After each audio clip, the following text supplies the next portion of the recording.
Hey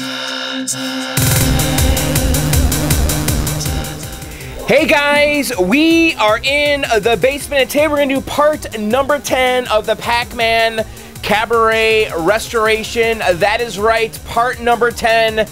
I know what you're saying. Hey, John, wait a second. I thought we finished this game in the last video, part number 9. Well, we did. You know what? I've been enjoying the game so much. We've got it down here. I've been playing the heck out of Pac-Man. However, it's missing a couple of features that I love having in all of these games if I can, and that is high score save and free play with Attract. Because you see, most of my games, if not all of them, are on free play, and I like it when they have an Attract mode like this. See how the game is playing by itself? I like that. Now, Pac-Man, by default, if you put it on free play, it has a static screen, and I don't like that. It's pretty boring. I like seeing the games kind of playing by themselves. It's just far more interesting. When it's stuck on a static screen, well, it's ugly for one, and then also you can burn in that image into your monitor. I'm not so worried about the burn-in, to be honest, because my games are not on for 24 hours a day, but I just don't like that static screen, so I did not take advantage of the Midway default free play setting, so I've got the game on coin right now.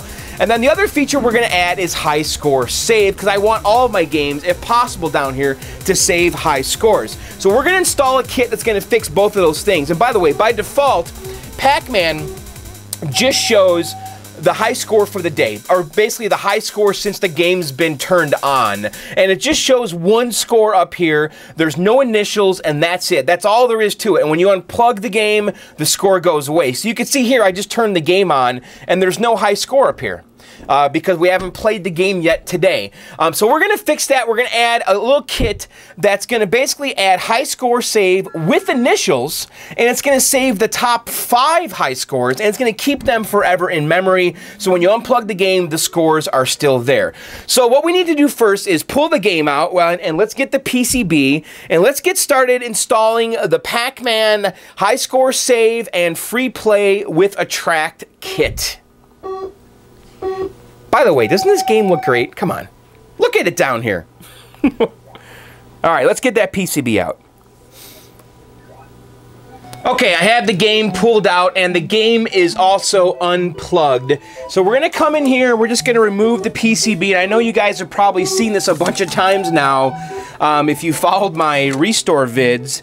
And by the way, if you're just joining us for the first time on this Pac-Man restore, you probably should go back to the beginning, because this is part number 10, and we have done a lot of work to this game. This game was a basket case when I got it, so a lot of work's been done. So, okay, so let's get the PCB out here. We just gotta basically just unplug this edge connector right here and just kind of release it from these little plastic clips, these little plastic holders here, and then the PCB should just slide out.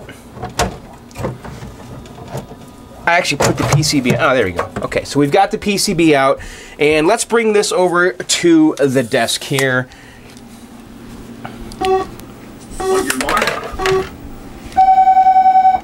Alright, we got the PCB on the desk here. Let's talk about what we're going to do in this video and what needs to be done to install this kit.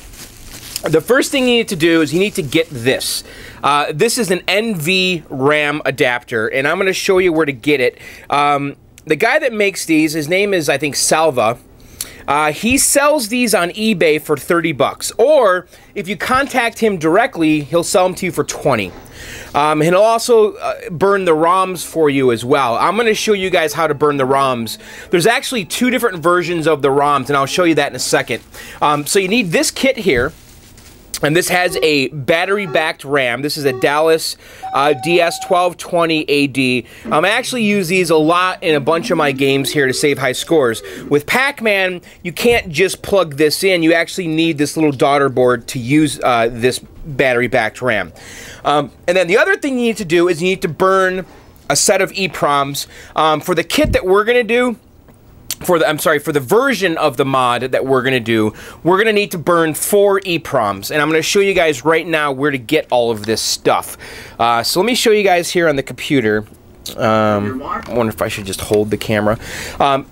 You basically need to go to Suzilla's website, and it's Souza Online. It's actually Arcade arcade.souza on online. So I'm just gonna go into Google here, and I'm gonna type in. I'm just gonna type in Pac-Man high score save. Actually, it's right here. Okay, so it's arcade.souza online. Okay, and this is where you're gonna find everything you're gonna need to do this. Okay, so then go to downloads. Okay, and he's got several different high score saves and kits, and he actually has 3 of them for Pac-Man. One of them is a menu-driven 4-in-1 Pac-Man modification. We're not going to do that one in this video. This is actually pretty involved. It's not as simple as what we're going to do. There's a lot of jumper wires and stuff like that. And actually, I'm not interested in having a multi-pack. I just really want a pure Pac-Man game down here. I already have the Miss Pac-Man upstairs that has MAME in it. So for this game, I just want Pac-Man only. Okay, so if we come over here, he has the Pac-Man with high score save. Okay. And it adds free play with the track added. Simply replace 6E, 6F, 6H, and 6J, and add the NVRAM as described in the 4-in-1 modification. So that's one version here. This version right here also adds a high score table with initials. And then he has another version right here that is the light version. And this version does not save the top 5. It only saves the 1 score on the top, which is how Midway had it from the beginning. So if you just want that to be saved, you would do the light version right here. And the light version requires, it looks like 2 EEPROMs instead of 4, okay? And he does have the fast and also the regular. We're going to do regular. I don't know if you guys have ever played the fast version of Pac-Man. It was actually pretty popular in the 80s, I think, with the operators, because I think the logic was it made the game harder, so the operators could make more money. And it's okay. The fast pack, I don't hate it. I just don't want it on my game. It's actually, I think, more easy to play because you can really scoot around and get away from the ghosts, and it's actually fun. I know my kids like it, but I like the regular, slower pack. I think it's more challenging. So you want to come on this site here, and you want to just click on this image, and that will download the zip file, which we have downloaded right here. And inside the zip file, you're going to find 8 files, basically. 6E in regular and fast, 6F, you know, both versions, regular and fast, 6H and 6J. So those are the 4 EEPROMs, and you want to pick either the fast or the non-fast ones, depending on which version of Pac-Man you want to have. And then the NVRAM board, to get that not on eBay, you can come through Souzilla's site here, and if you click on this part right here, it'll take you here, and he's got information for the guy that has the NVRAM right here. So you can see you can buy the NVRAM board from Slava. It's smadrit@gmail.com. That's his email address. So if you email him, he'll charge you $20 plus shipping to get this little board, and you need this to do the high score save. So I'll just show his email right there. Hopefully he doesn't mind, but it's smadrit@gmail.com. And I guess this NVRAM is also used, this NVRAM board is also used if you want to do the 4-in-1 kit that Jason has on his site here. And you could see from the screen, you basically would have Pac-Man and Miss Pac-Man in both fast and normal speeds, all on one PCB. So again, that's arcade.souzaonline.com. And let me see, I think he has a picture showing the hack installed. But it's not there. There was I know there's a picture here somewhere of showing the multi-kit installed, but it's rather more involved than what we're going to do today. Oh, here it is. Here's the picture. So you could see you have to install a lot of jumper wires and stuff, and I don't know. I'm just not that interested in doing this kit, the 4-in-1 kit. But if you wanted to, he's got the instructions how to do it. But anyway, okay. So we've got the ROMs, we've got the NVRAM board. So what we need to do first is we need to pull off 6E, 6F, 6H, and 6J from the board here, and we're going to erase them because I don't have any more of these EEPROMs. I think these are 2532s. So we're just going to come in here And I'm going to pull those off. Now, the ROMs we need to get to are right here, and they're actually under this little daughter board. So we're going to have to just remove that daughter board to get to them. So you can see on the board how they're labeled. So 6E, 6F, 6H, and 6J. So we need to pop this guy off, okay?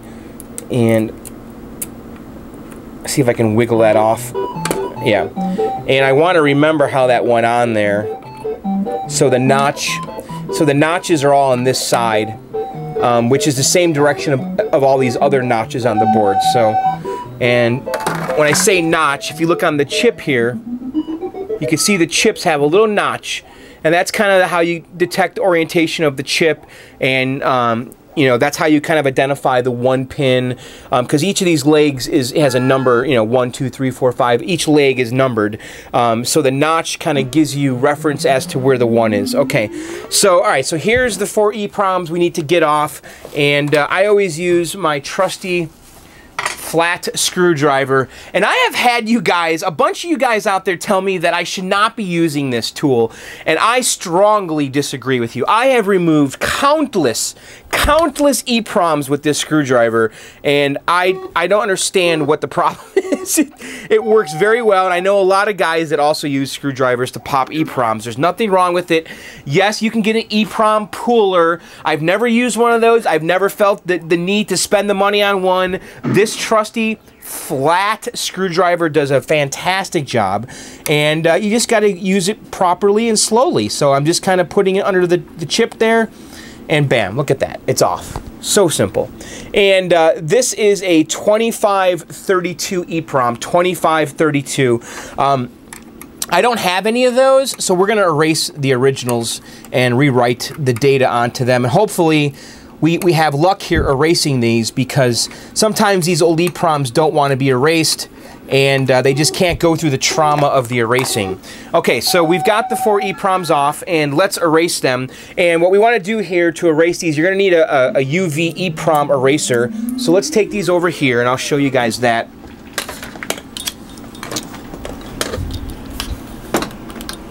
Okay, so my EPROM eraser is right there, okay? And this is nothing more than a UV light, and EPROMs have little windows on them, and these ones have stickers over the windows, so we got to pull the stickers off and to reveal the window. On your mark. And EPROMs are really like little hard drives or solid state memory, you know. It stores data, okay? And the data is, see that little window there? Okay, when UV light hits when that window is exposed, that little chip in there is exposed to UV light over about 10 minutes or so, it erases all the data. And so that's basically what the eraser is. It's just a UV light in an enclosed space. And you basically just hit these little windows with UV light, and bam, all the data is gone.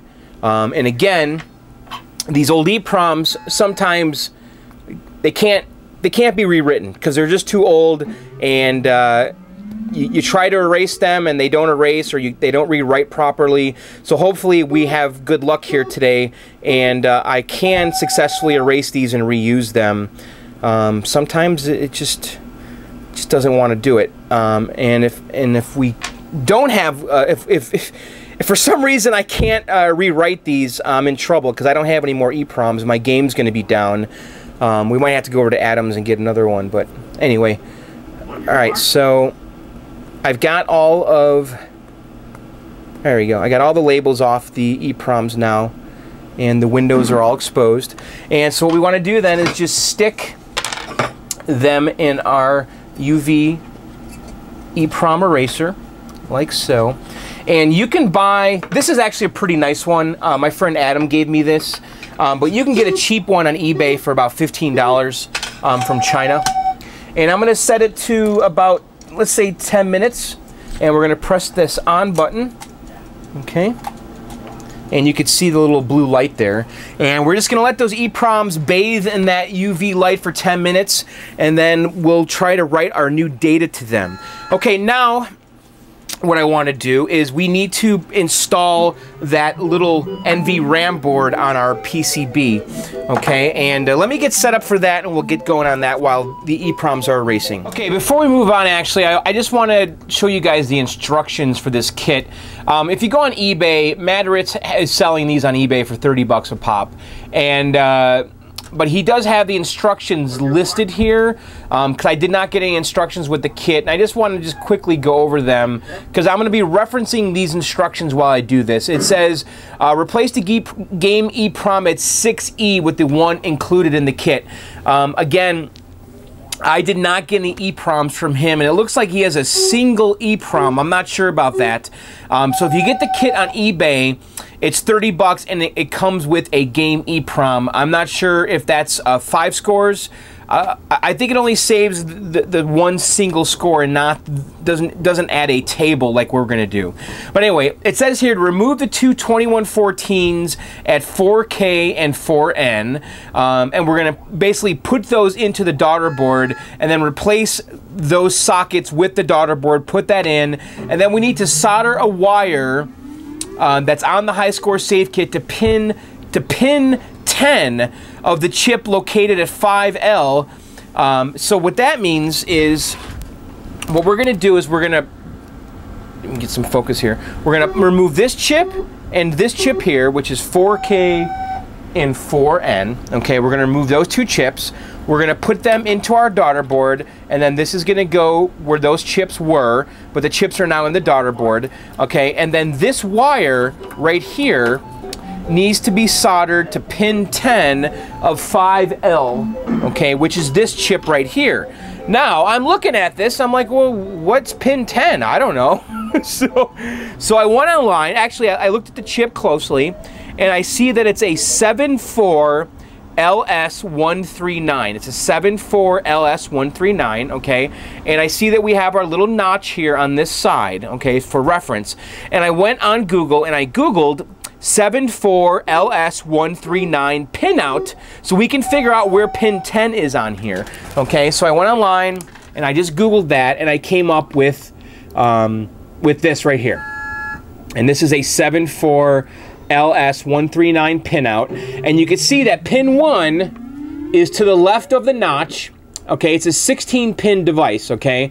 So it goes 1 through 8 on one side, and then 9 starts on the bottom. So it goes 1, 2, 3, 4, 5, 6, 7, 8, and then it goes around the corner, and then 9 starts here, and then 16 is where the notch is. So pin 1 and pin 16 are where the notch is right here, and then pin 8 and pin 9 are on the opposite sides, and then pin 10 is the second one in from the bottom, on the non-notch side. So that's where we're going to solder our wire, right there on pin number 10. Okay, so I feel like I've done my homework here. I kind of know what to do.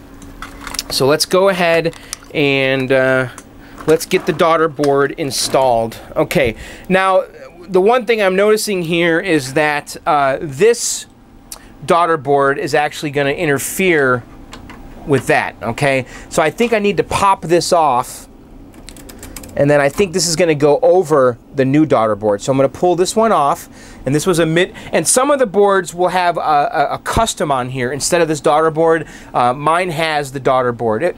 Some of them will have a single custom Namco chip right here.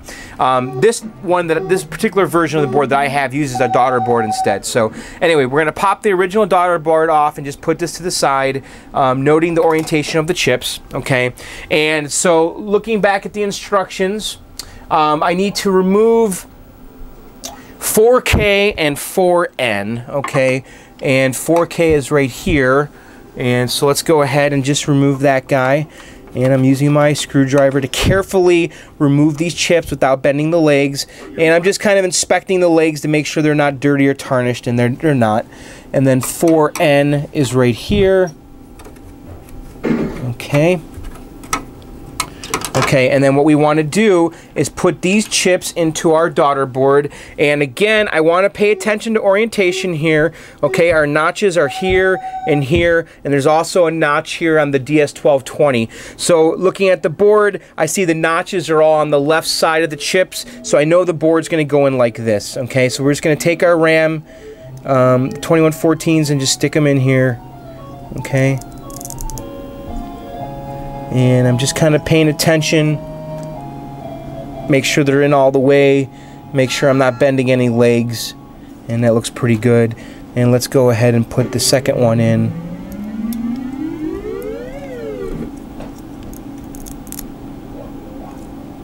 And I don't see any bent legs, okay? And then this board now is just going to go in where those 2114s were. So I'm going to go ahead and just carefully put it in. I'm just going to kind of get low. I'm actually going to make sure that these legs aren't bent, and I see that they are. Just got to be careful here. On your mark.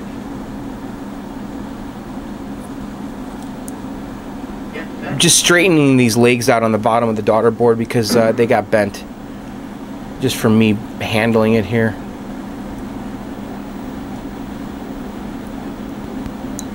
I'm just kind of getting them all even and straight, so that they go in the socket nice. Wow, they're really bent. Okay, I think that'll be okay. Alright, so again, paying attention to where the notch is. Let's come in here and stick these in here. God, these legs are not very rigid on here.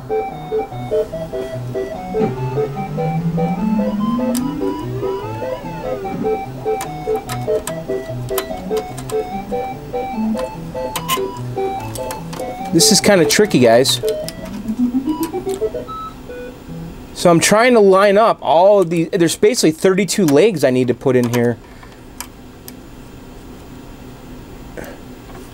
Each chip has 16. On your mark.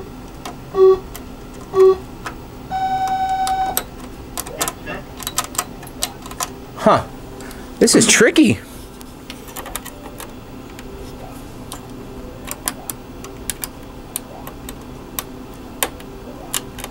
Does not want to go in.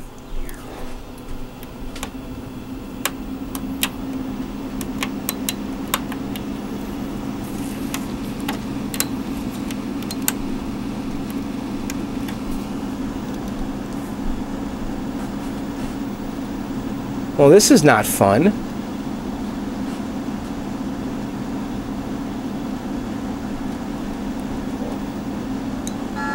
I mean, these legs just need to be as straight as possible, all of them, for this to even remotely line up.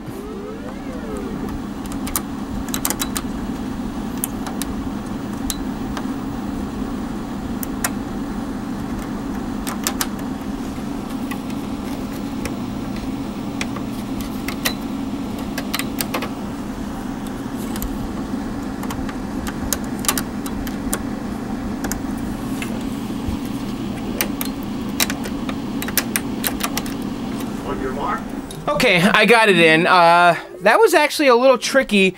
Eventually, I just kind of got it lined up there, and I just had to go for it, and I just pushed, and it popped in. And then I inspected my work really from every angle just to make sure every single leg was in, and it is. And so I think I did a pretty good job there. You guys can kind of see how it sits in there, okay? And just looking through the camera here, yeah, it looks like I did a good job, and every leg is in there. So that was a little nerve-wracking, actually.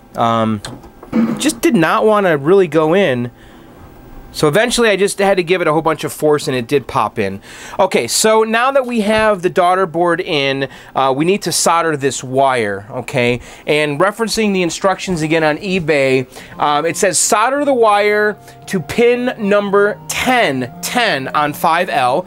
Okay, so 5L is right here, okay? And remember, we looked at the pinout, and the pinout showed us that well, it showed us that pin number 1 and number 16 where the notch is, and the notch is on this side of the chip right here, okay?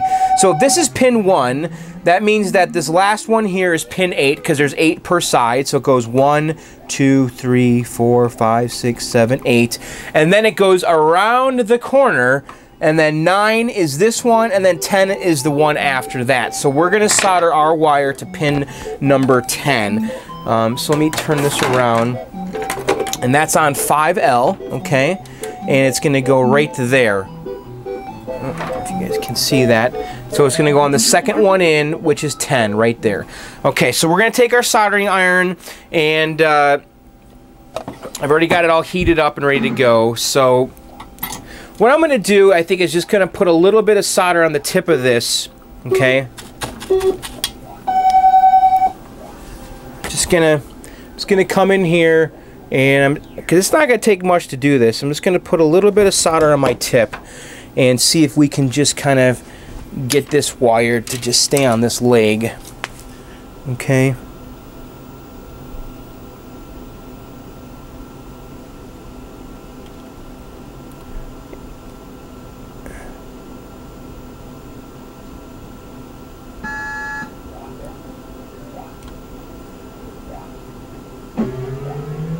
Okay, there we go. It's on. And it does not take much solder here, guys. Okay. It's on good. I just want to make sure I don't have a cold solder joint.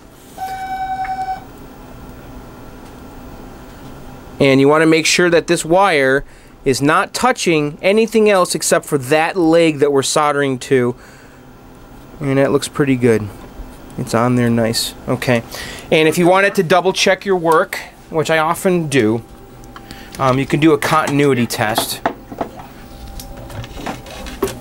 So I'll take my multimeter here and I'll put it on continuity beep, okay?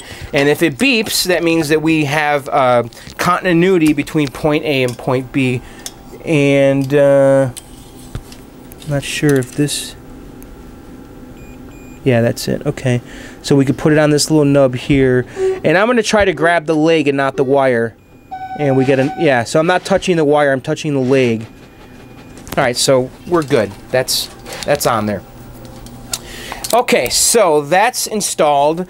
We do need to put the original daughter board that goes over this on. Because if you remember, we pulled that off to remove the 2114s. So... let's go ahead and put this guy back on. Okay, and this was in this socket here, and I'm paying attention to the notches on the daughter board, and they all go in this direction here like the other chips. And I'm just gonna kind of get low here, and I gotta straighten these legs out too, they're all a little bent. Okay. And I saw a picture online of this kit installed, and it was this daughter board goes over the kit. God. I'm bending the legs here.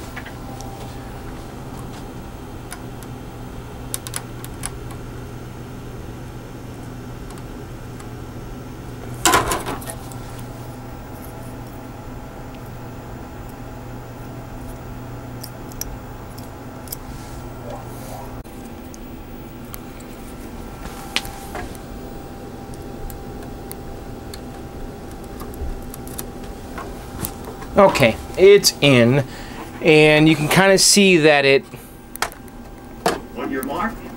It kind of just rests on the other board like so, and that's the way it's intended to look.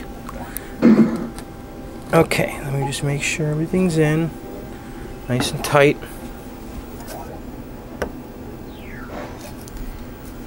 Okay, so now we're ready to burn our 4 EEPROMs. They're going to go right here, and let's go over to the other computer here and get working on that. Okay, so our EEPROMs are done erasing, hopefully. They've been in here for 10 minutes.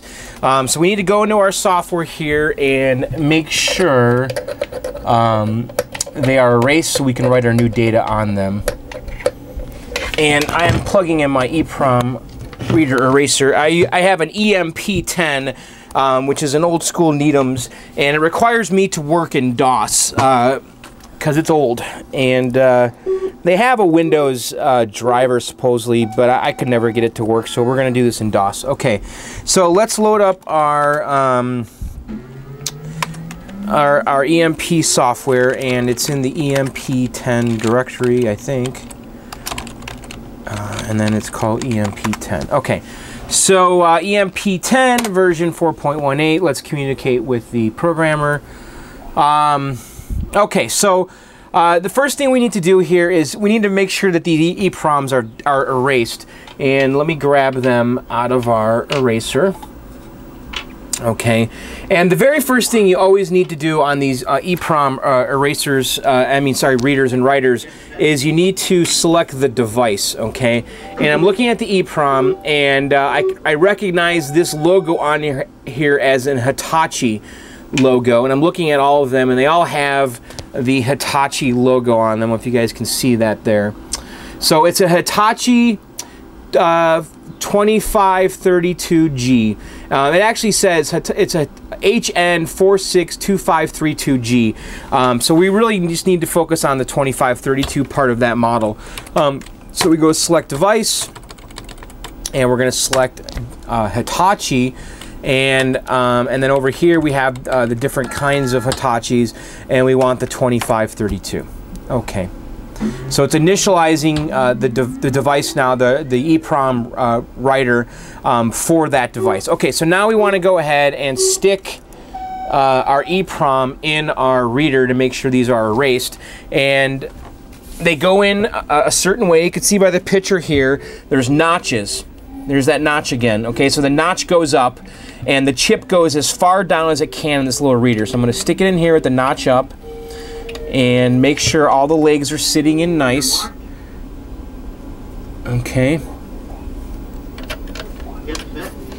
Because if they're not all in, you'll get false readings. Okay, and then we lock it down like so. Okay, so now let's go over here, and let's see if that is erased. We're going to go to verify devices erased. Incorrect or missing family module. That's okay.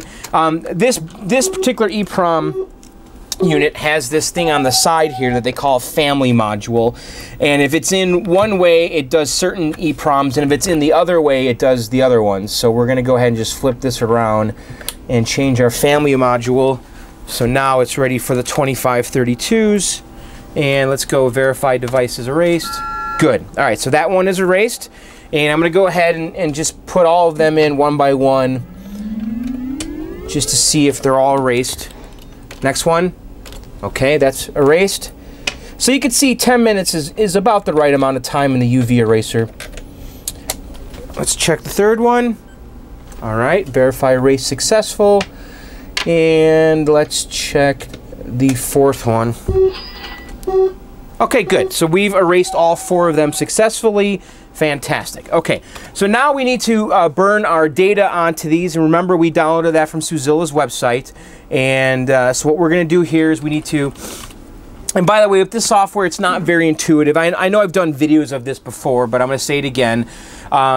It seems like you should select number 8, load file from disk, and it says no. So what you need to do is press V, okay, and then go to your directory, and it's in my G directory. And I have a folder called 1_ROMs, and we're going to go to Other, okay, and should be this one right here. I have 2 Pac-Man folders. It should be this one. Okay, so there we go. And so we're going to select 6E, Pac-Man 6E, and this one here, it kind of truncates it in DOS here, but that's the fast one. We don't want that. We just want regular old Pac-Man 6E, so we're going to select that. And now we say 8, load file to disk. And what it's doing now is it's taking that file and it's loading it into the buffer. See that right there? Okay, so now it's it's like it's in the memory of the computer, okay? And I used to do that a couple times. Okay, so now it's in the memory, and now we need to dump the memory into the EPROM, and we go here to program with selected algorithm, which is number 1, and we just hit enter, and there you go. So now it is programming that data, it is sending that data to the EPROM, and sometimes it could take you know, a minute or 2. Sometimes it's faster, a Looks like this is going to be one of the slower ones. This is an older style EEPROM, so these are usually pretty slow. Seems like the newer ones write way faster. And while it's burning, I'm taking my label maker and I'm just printing out a 6E. See that there? Because that's the EEPROM. And when it's done writing, we'll stick this on the EEPROM. And I'll go ahead and just make them all real quick. So it was 6E, 6F.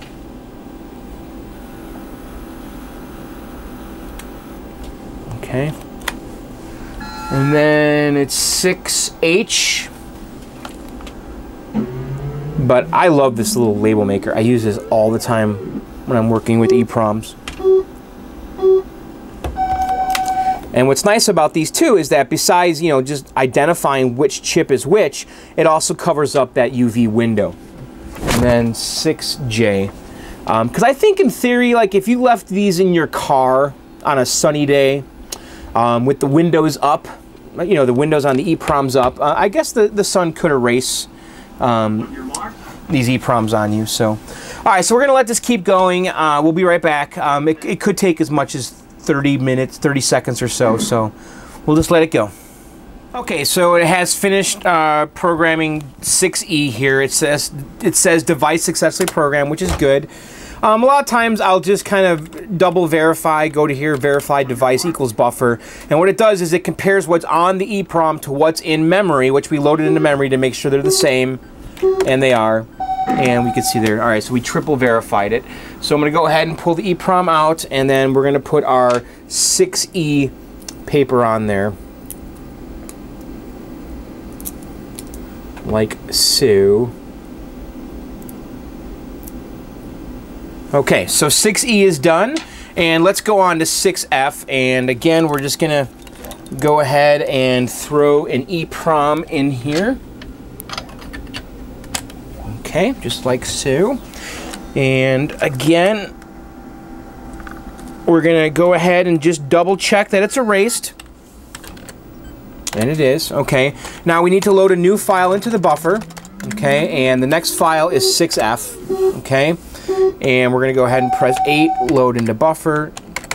Okay, so now 6F is loaded into the buffer, and we're going to go ahead again and program with selected algorithm. And just let it go. And it's going to take about a minute or two, so I'll be right back. Okay, 6F is done. I'm going to go ahead and pull it out of the EEPROM writer and just throw this label on here.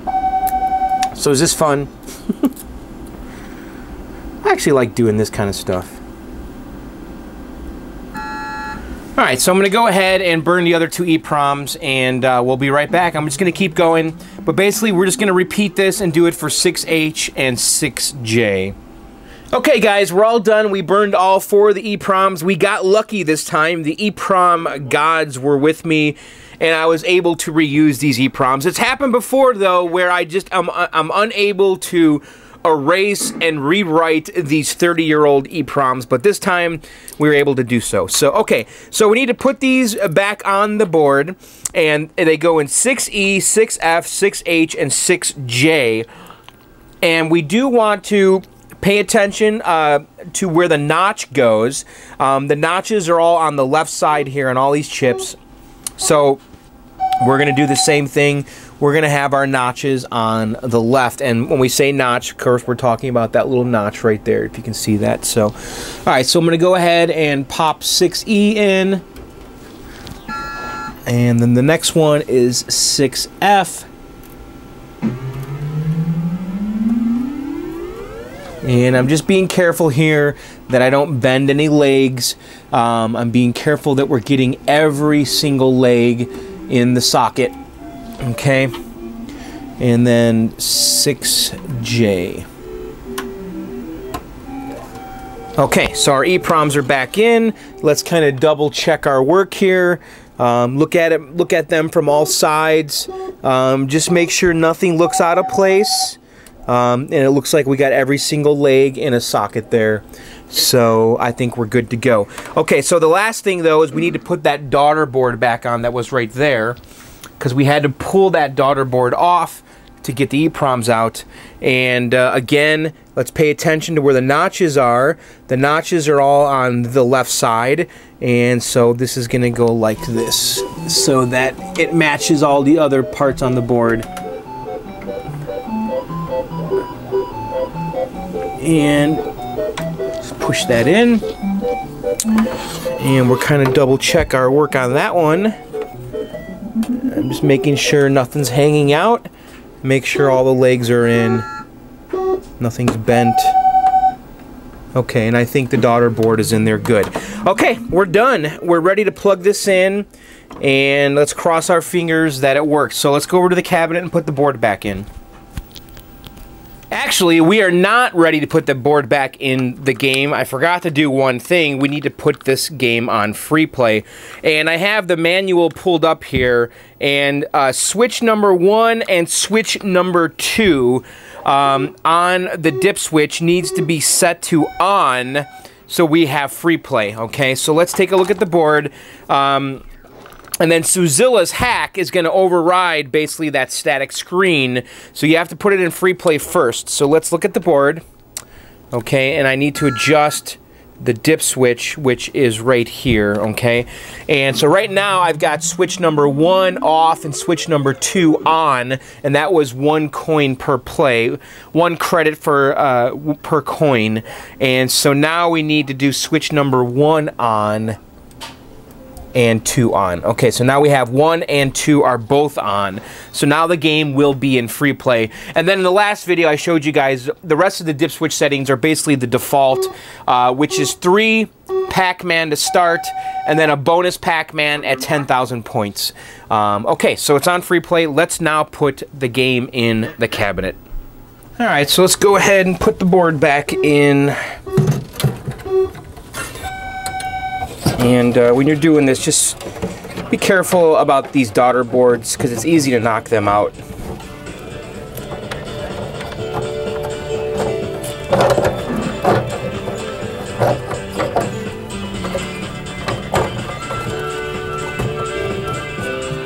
Okay.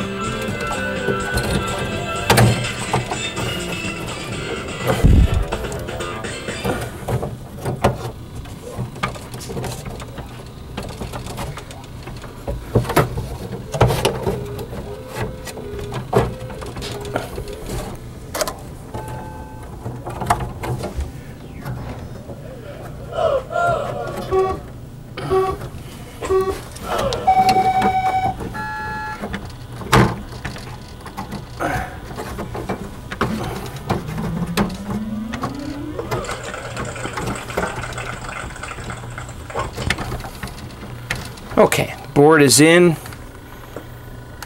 and we're going to go ahead and put our edge connector on, and that's it. And I'm just going to go ahead here and just very gingerly just push on stuff here because we did kind of move the board around there. Okay, so we are now ready to turn the game on, and hopefully it still works. So, all right, let me let's take this off the tripod.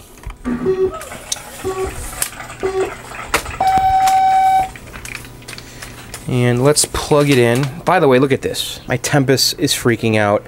I think I need to reflow the header. I already reflowed the header pins between the Internet Connect cables, and every time I reseat it, it fixes this. So I think I just have some bad pins. Okay, so I might have to replace the pins on it. So let's plug in Pac-Man here. Let's go to the front. Okay, it works. Alright, it says free play. That's good. And let's see if it starts. There we go. Okay, it looks like that was success. So what I'm going to do now is I'm going to put the game back in its place. And then why don't we play a game and see if the high score save is working. So, alright, I'll be right back. Okay, let's test this out. Let's play a quick game and see if we can get it to save the scores and put our initials in. Still not very good at Pac-Man, but I'm not really going to try right now. I just want to get any score on there to test this out. So I actually do do want to get good at Pac-Man, I plan on, there's a book out there. It's like a Pac-Man guide from the 80s. It's basically has all these patterns and stuff, and I'd like to learn those.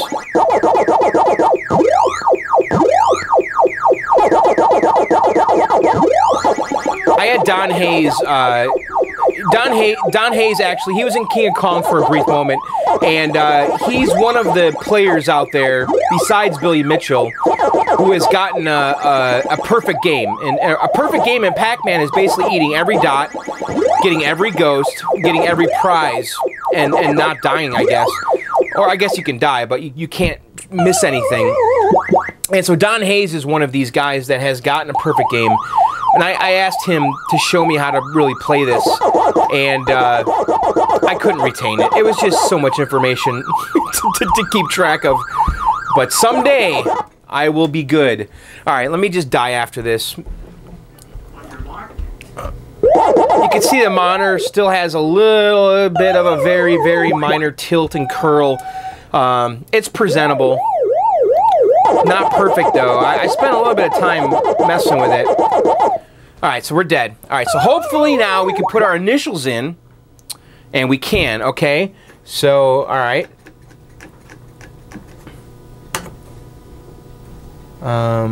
Press up to select. Oh, okay.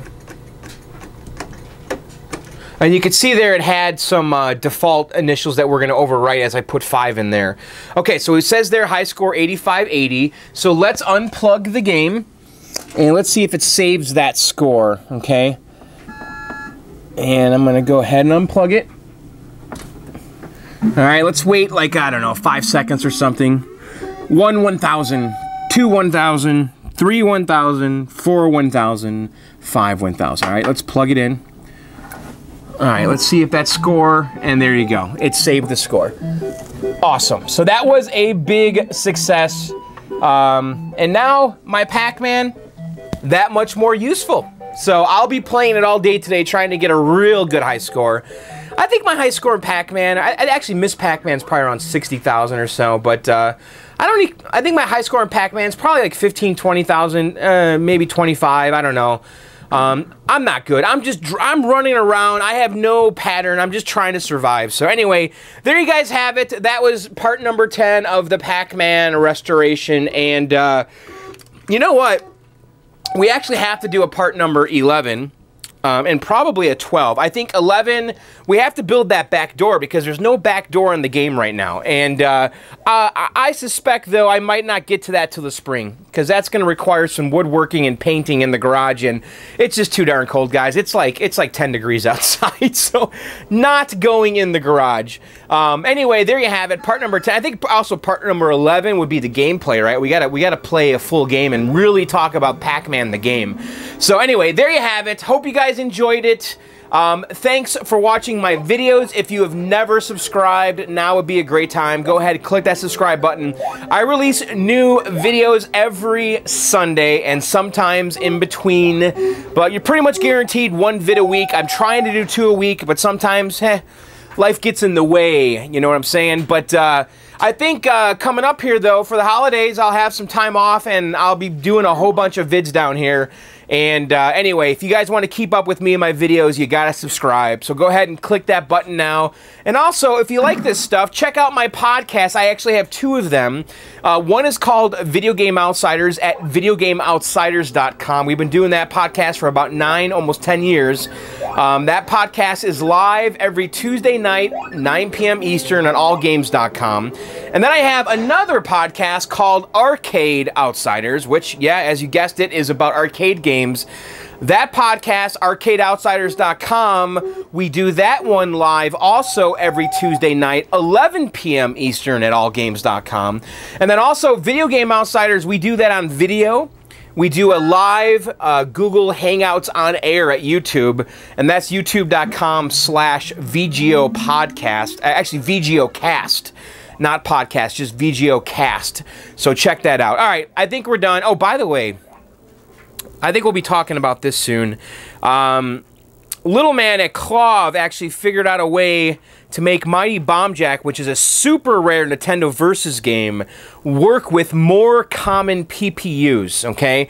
And we'll be talking about this soon. For now, if you go to my website on the Nintendo, actually, if you go to johnsarcade.com and just go to the Nintendo Versus section, I have a modified ROM on there that allows Mighty Bomb Jack to be used with 2 different PPUs that are more common.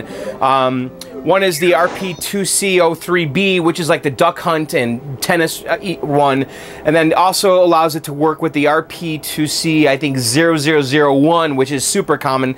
I think that's Hogan's Alley. So anyway, I've got those modified ROMs on my site at johnsarcade.com. So we'll be talking about that soon, though, because this is still kind of under development, but the hacked ROMs are out there and they're on my site, johnsarcade.com. And also, when you're there, check out the forums, guys. They're actually kind of happening right now. I also added a shout box to the forum. So join johnsarcade.com, push on the forum button on the top. All right, enough. We're out of here. Thanks for watching. We'll see you next time, guys. Later.